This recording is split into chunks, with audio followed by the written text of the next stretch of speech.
Good morning dear students. प्यारे बच्चों, हम लोग पढ़ रहे हैं India after independence.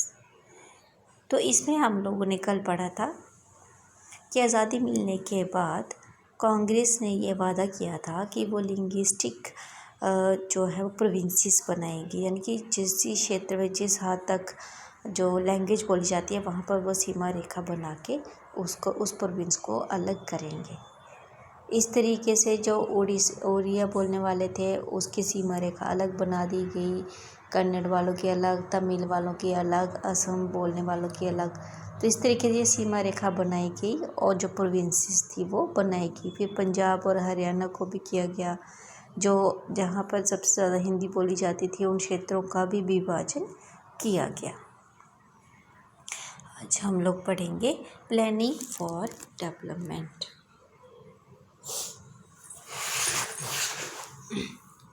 Lifting India and Indians out of poverty and building a modern technical and industrial base were among the major objectives of the new nation. अब यहाँ से भारत से सबसे पहले तो यहाँ पर बहुत ज़्यादा गरीबी हो चुकी थी, इसको दूर करना, आधुनिक जो टेक्निक्स हैं वो लाना, इंडस्ट्रीज़ लाना, तो ये नए देश का मकसद बन गया था कि इसको मॉडर्न बनाना है। In 1950, the government set up a planning commission to help design and execute suitable policies for economic development. 1950 में सरकार ने एक प्लानिंग कमीशन जो है वो सेटअप की, जिसमें कि उन्होंने जो आर्थिक उन्नति के लिए सही जो पॉलिसीज़ हैं वो बनाने के ऊपर जोर दिया। There was a broad agreement on what was called a mixed economy model. अब एक एग्रीमेंट बनाया गया जिसको कहा गया मिक्स्ड इकोनॉमी मॉडल। इसमें क्या था? Both the state and private sector would play important role and complementary in increasing production and generating jobs. अब जो स्टेट गवर्नमेंट है और जो प्राइवेट सेक्टर हैं, ये दोनों ही इम्पॉर्टेंट रोल प्ले करेंगे कि एक तो प्रोडक्शन जो पैदावार है वो ज़्यादा से ज़्यादा हो और लोगों को ज़्यादा से ज़्यादा नौकरियां मिलें ताकि डेवलपमेंट हो सके।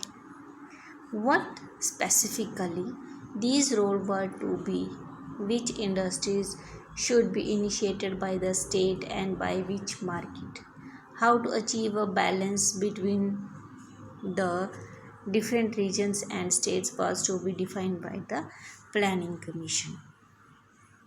अब इसमें क्या था कि जो इंडस्ट्रीज़ हैं ये ऐसी जगह पर होनी चाहिए जहाँ पर मार्केटिंग हो और जो बैलेंस्ड डेवलपमेंट है वो हो सके उस रीजन की, स्टेट की, और ये जो ऑब्जेक्टिव्स हैं ये प्लानिंग कमीशन ने डिफाइन किए थे।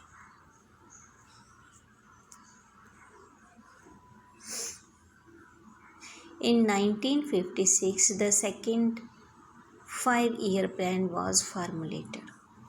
फिर 1956 में दूसरा जो 5-year प्लान है वो बनाया गया।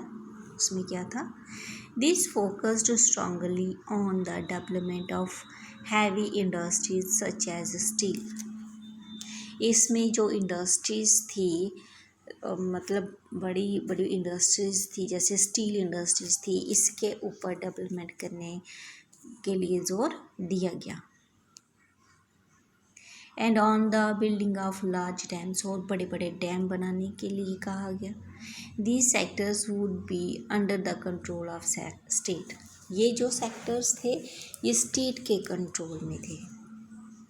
This focus on heavy industry and the effort at the state regulation of the economy was to guide economic policy for the next few decades.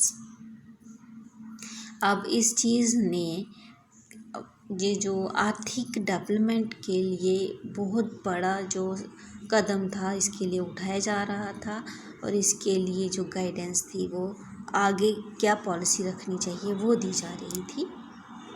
This approach